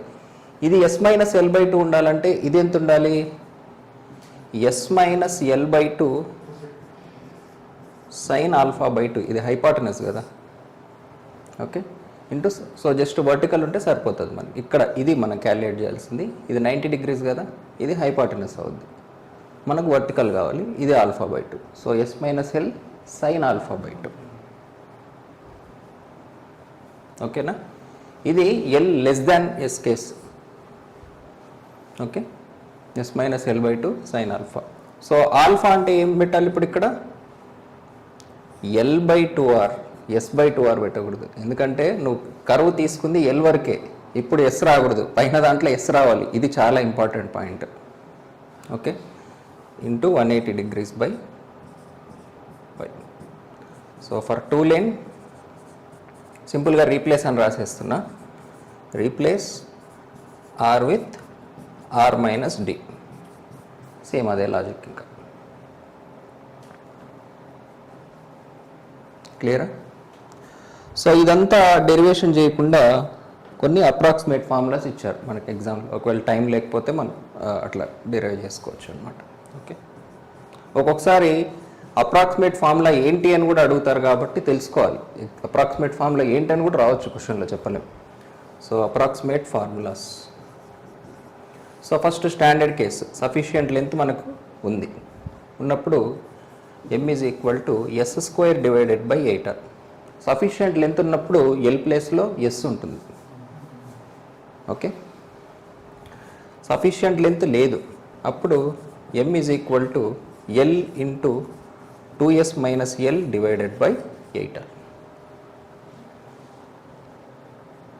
కొంచెం చూడడానికి అటు ఇటు అట్లనే అనిపిస్తూ ఉంటుంది, ఓకే. గుర్తుపెట్టుకోండి, మనకు ఒక్కొక్కసారి ఆప్షన్ ఇంత క్యాలిక్యులేట్ చేసే టైం లేనప్పుడు అట్లీస్ట్ ఆప్షన్ తీసుకోవడానికన్నా పని చేయొచ్చేమో, ఓకే. గుర్తుపెట్టుకోండి ఇవి కూడా. ఏది ఈ టూ దేనికైనా ఆర్లో ఆర్ మైనస్ డి వస్తుంది అంతే, ఆర్ మారుతుంది, మల్టీ లేన్ అయితే ఏమవుతుంది, ఆర్ వాల్యూ వాడు కరెక్ట్ ఆర్ వాల్యూ ఇవ్వడు అంతే, ఓకేనా. ఇవి అప్రాక్సిమేట్ ఫార్ములాస్ ఫ్రమ్ జామెట్రీ, ఓకేనా. సో దీంతో మనకి సర్క్యులర్ కర్వ్స్ అయిపోయింది, ఓకే. హారిజాంటల్ కర్వ్లో ఇంకొక కర్వ్ ఉంది మనకు, ట్రాన్సిషన్ కర్వ్ గురించి తెలుసుకోవాలి, ఇది కూడా horizontal curve,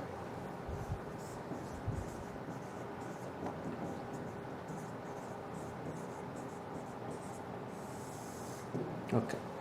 so transition curve వల్ల అడ్వాంటేజ్ ఏంటి అంటే, ఒక స్ట్రైట్ రోడ్ నుంచి సడన్గా మీరు ఒక సర్కిల్ గీసారనుకో కంఫర్ట్ ఉండదు మనకు, వెంటనే మనం ఆ కర్వేచర్ని తీసుకోలేం, రైట్. సో కర్వేచర్ అంటే 1/r తెలుసా? ఇది దీని అర్థం ఏంటో కూడా తెలుసా? డిస్కస్ చేసినా మన ఎస్ఎంలో. కర్వీ నేచర్, కర్వేచర్ అంటే కర్వీ నేచర్ అనొచ్చు. ఈ రెండిట్లో కర్వేచర్ దేనికి ఎక్కువ ఉంది? దీనికి ఎక్కువ ఉంది, రైట్. దీని కర్వేచర్ ఎంత? ఇన్ఫినిటీ, బాగా బాగా స్టడీ చేశారు. దీని కర్వేచర్ ఎంత? Radius infinity. దీంట్లో కర్వ్ లేదు కదా, ఆ లాజిక్తో కూడా చెప్పచ్చు, ఓకే. సో ఇనీషియల్గా రేడియస్ ఎంత ఉంది? ఇక్కడ రేడియస్ ఎంత ఉంది? 0. సూపర్.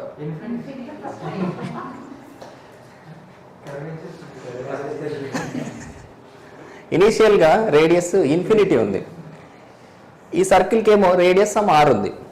సో నువ్వు ఇన్ఫినిటీ నుంచి ఆర్కి వస్తున్నావు డైరెక్ట్ ఒకేసారి, సో దీనివల్ల మనం కంఫర్ట్ ఫీల్ అవ్వం. సో అందుకు ఏం చేస్తామంటే మధ్యలో ఒక ట్రాన్సిషన్ పెడతామన్నమాట, ఈ సడన్ చేంజ్ ఆఫ్ యాంగిల్ రాకుండా మధ్యలో ఒక ట్రాన్సిషన్ కర్వ్ పెట్టి ఆ ట్రాన్సిషన్ నుంచి సర్కిల్లో కలుపుతాం మనం, ఓకే. సో అంటే ఒక సర్కిల్ కర్వ్ ఉంది అంటే దానికి ఇటు ఇటు ఒక ట్రాన్సిషన్ కర్వ్ వచ్చి ఆ తర్వాత స్ట్రైట్ ఉంటుంది అనమాట, ఆ తర్వాత స్ట్రైట్ ఉంటుంది, ఓకే. సో ఇది సర్కిల్ అయితే ఇటు ఒక ట్రాన్సిషన్ ఉంటుంది, ఇటు ఒక ట్రాన్సిషన్ ఉంటుంది, ఓకే. ఇది స్ట్రైట్ లైన్.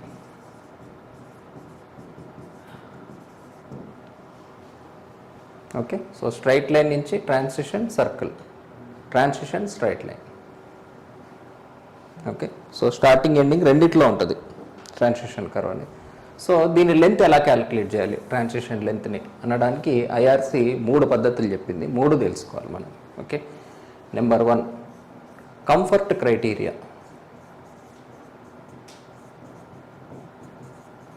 సో మనం వెళ్ళేటప్పుడు మనకు కంఫర్ట్గా ఉండాలి. కంఫర్ట్గా ఉండాలి అంటే మనకు యాక్సిలరేషన్ ఏంటి సర్క్యులర్ కర్వ్లో? v²/r. సర్కిల్లో మనకున్న యాక్సిలరేషన్ వచ్చేసి v²/r. మరి ఇక్కడ r చేంజ్ అవుతుంది కదా, అంటే యాక్సిలరేషన్ చేంజ్ అవుతుంది. Rate of change of distance అంటే velocity, rate of change of velocity అంటే యాక్సిలరేషన్. ఇది rate of change of acceleration, metre second cube, right? దీన్ని cతో రిప్రజెంట్ చేస్తాం. ఈ cకి rate of change of acceleration. ఈ cకి ఐఆర్సి ఒక ఫార్ములా ఇచ్చింది, 80/75 + v అని. ఈ v kmpHలో ఉంటుంది. ఐఆర్సి ఫార్ములా అంటే ఇంకా అది kmpH. ఓకే,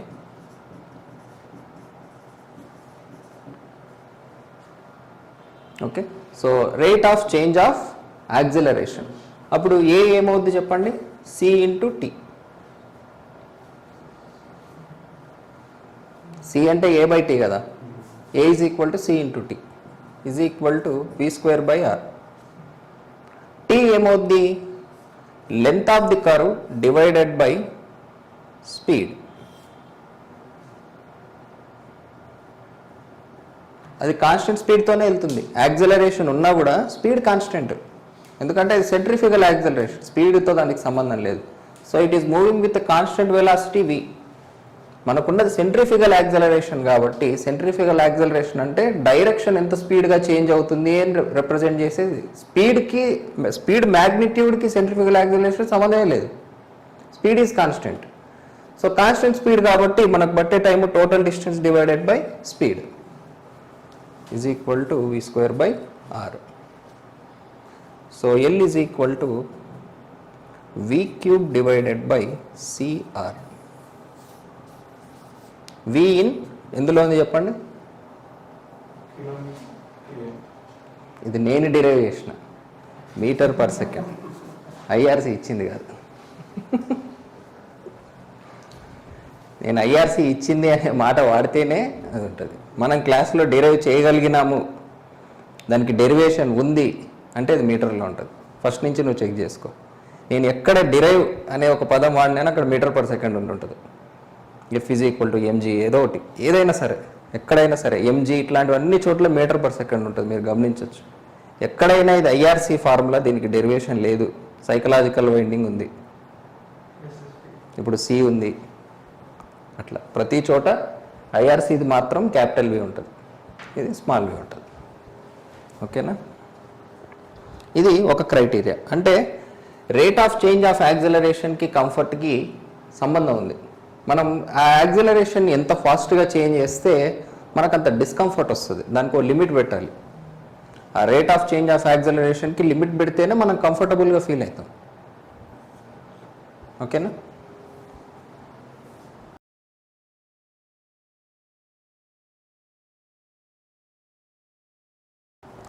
సెకండ్ క్రైటీరియా,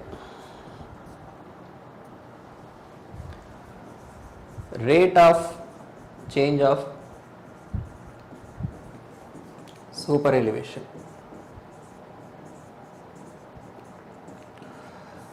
మన సర్క్యులర్ కర్వ్లో సూపర్ ఎలివేషన్ ఏదైతే డిరైవ్ చేసినామో ఇట్ డిపెండ్స్ ఆన్ ఆర్. ఇక్కడ ఆర్ మారుతుంది, సో సూపర్ ఎలివేషన్ కూడా మారాలి. సో సూపర్ ఎలివేషన్ మారుతుంది అంటే ఒక ట్రాన్సిషన్ కర్వ్లో, ఇప్పుడు సర్క్యులర్ కర్వ్ అనుకో, ఇది స్లోప్ అనుకో, ఇట్లనే వెళ్తూ ఉంటుంది, ఎందుకంటే ఆర్ కాన్స్టెంట్ కాబట్టి. కానీ ట్రాన్సిషన్లో అట్లా ఉండదు, ఇట్లా పెరుగుతూ ఉంటుంది అనమాట. సో స్టార్టింగ్లో ఇట్లుంటే స్లోగా పెరుగుతూ ఉంటుంది అనమాట సూపర్ ఎలివేషన్, ఎందుకంటే ఆర్ అనేది పెరుగుతూ ఉంటుంది కాబట్టి. పెరగడమో తగ్గడమో entry or exit. So R change అవుతుంది కాబట్టి సూపర్ ఎలివేషన్ని ఒక్కసారిగా ఇవ్వరు, మెల్లగా ఇట్లా ఇంట్రడ్యూస్ చేస్తారనమాట. ఆ తర్వాత సర్కిల్ దగ్గర నీకు ఏదైతే వచ్చిందో దాని నుంచి నువ్వు వెళ్ళిపోతావు. మళ్ళీ అక్కడి నుంచి స్లోగా డౌన్ అయ్యి స్ట్రైట్ లైన్కి వెళ్తావు. దీన్ని rate of change of super elevation అంటారు. Okay, so L is given by E into N into W plus W E. Okay, N అనేది దాని రేట్. ఓకే, ఈ సూపర్ ఎలివేషన్ ఇంటూ విడ్త్ అంటే rate of change of super elevation అంటే ఏంటంటే, suppose మీరు ఈ అంటే మనకు ట్యాన్ తీటా కదా, so tan theta into total width, ఇది including extra widening, circular curve కాబట్టి ఎలా ఎక్స్ట్రా వైడనింగ్ ఉంటుంది. సో ఎక్స్ట్రా వైడనింగ్ ఇంటూ ఈ చేస్తే నీకు వచ్చే వాల్యూ ఏంటి, ఈ హైట్ వస్తుంది. రైట్, ఈ హైట్ను నువ్వు ఒక్కసారిగా ఇవ్వవు, ఒక రేట్లో ఇస్తావు. రైట్, ఈ ఎన్ వాల్యూ 1/150 ఇస్తాం ప్లేన్ అయితే. Okay, 1/60 for hilly terrain. రోలింగ్కి కూడా ఇదే పెట్టుకుంటాం. అట్లా అర్థమైందా? సో అంటే ఇక్కడ మనం సబ్స్టిట్యూట్ చేయాల్సింది 60, 1/n, అది 1/n. ఈ ఎన్ ఏంటి, ఈ ఎన్ పెరిగేది, ఈ ఎన్ పెరిగే రేట్ అది. అర్థమవుతుందా? ఇప్పుడు ఇది లెంత్ ఆఫ్ ది కర్వ్ అనుకో, ఇక్కడ సూపర్ ఎలివేషన్ అంటే హైట్ అంటున్నా. ఈ హైట్ పెరిగే ఒక స్లోప్ ఉంటుంది కదా, రేటు, ఆ రేట్ ఇది N. Rate of change of super elevation అంటే rate of increasing height along the length అన్నట్టు. ఎంత హైట్ ఇంక్రీజ్ అవుద్ది, E into W plus W into దాని రేటు. ఎంత లెంత్ అవసరం అవుతుందో మనకు తెలిసిపోతుంది. క్లియరా? ఓకే, ఇది రొటేటెడ్ అబౌట్ ఎడ్జ్ అంటారు. ఎందుకో చెప్తాను.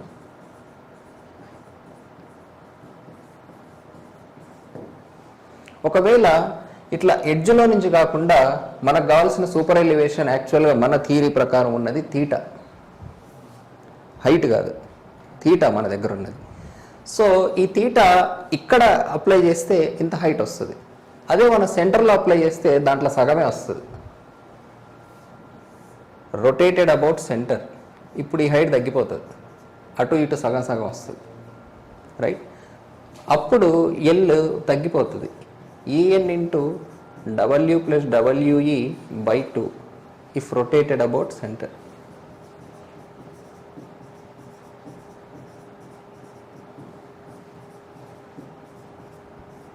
అది ఓకే, మనకు క్లియర్గా మెన్షన్ చేస్తారు రొటేటెడ్ అబౌట్ ఎడ్జా, రొటేటెడ్ అబౌట్ సెంటర్ అని.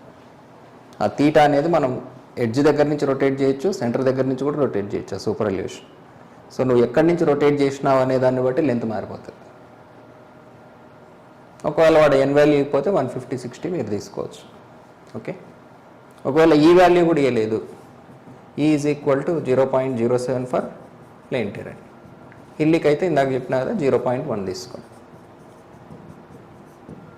అంతే. ఓకేనా? ఇది rate of change of super elevation basis మీద ఎంత లెంత్ ఆఫ్ ది కర్వ్ మనకు కావాలి అనేది. నెక్స్ట్, ఇదంతా లేకుండా ఐఆర్సీ ఒక ఫార్ములా ఇచ్చేసింది మనకి.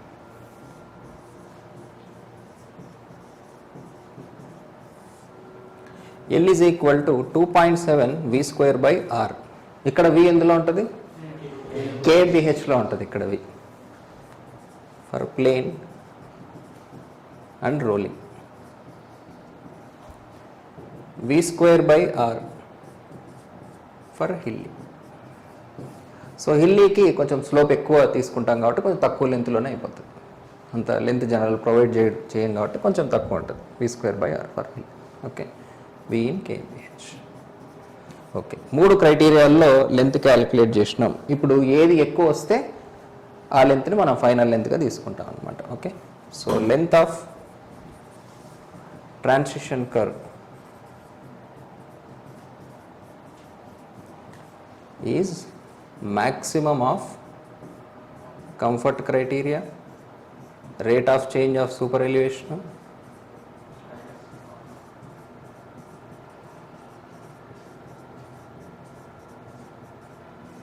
and as per IRC formula. So maximum అంటే ఒకటి సాటిస్ఫై చేసినాం అంటే ఇంకోటి ఆటోమేటిక్గా సాటిస్ఫై అయినట్టే. సో మ్యాక్సిమం తీసుకోవాలి మనం, అవసరానికంటే ఎక్కువ పెడుతున్నట్టే మ్యాక్సిమం తీసుకుంటే. ఓకే, ఇది లెంత్ ఆఫ్ ట్రాన్సిషన్ కర్వ్ గురించి. Next shift of transition curve. Shift of transition curve అంటే ఏంటంటే, నువ్వు సర్కిల్ కర్వ్ పెట్టకుండా మధ్యలో ట్రాన్సిషన్ కర్వ్ పెట్టి ఆ తర్వాత సర్కిల్ పెట్టినావు.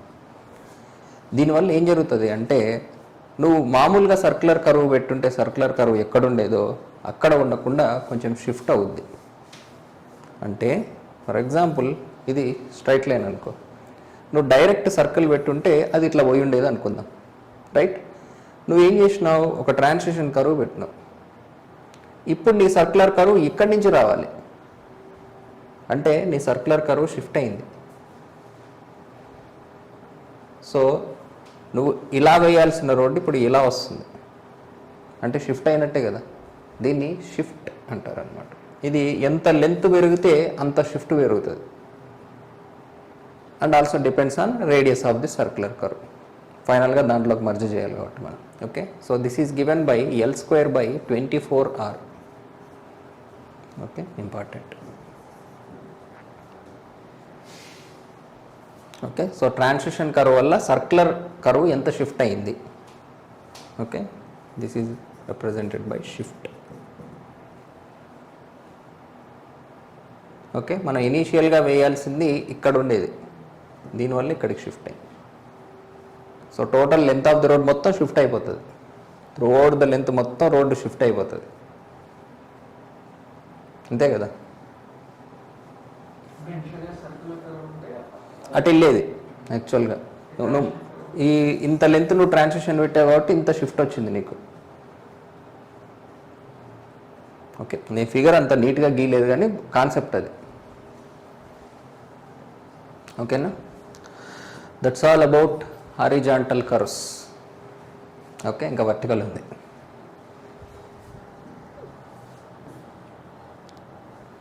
ఓకే, సో ట్రాన్సిషన్ కర్వ్ ఒకటే కాన్సెప్ట్, జస్ట్ లెంత్ కనుక్కోవడం అంతే. Okay, next vertical curves. Compare to horizontal, vertical అంత ఇంపార్టెంట్ కాదు. So most of the question జనరల్గా మనకు హారిజాంటల్లోనే వస్తాయి. ఓకే, ఇంపార్టెంట్ పార్ట్ ఇప్పుడు వరకు జరిగింది, రాదు అని కాదు కానీ థియరిటికల్ క్వశ్చన్స్ వస్తూ ఉంటాయి ఇంత జనరల్గా. ఓకే, సేమ్ అన్ని ఎగ్జామ్స్కి ఇదే రూలు. దీన్ని మరీ బ్లైండ్గా నమ్మలేదు. 2013లో వర్టికల్ కర్వ్స్ నుంచి 4 మార్కులు వచ్చినాయి గేట్లు, అది వేరే విషయం.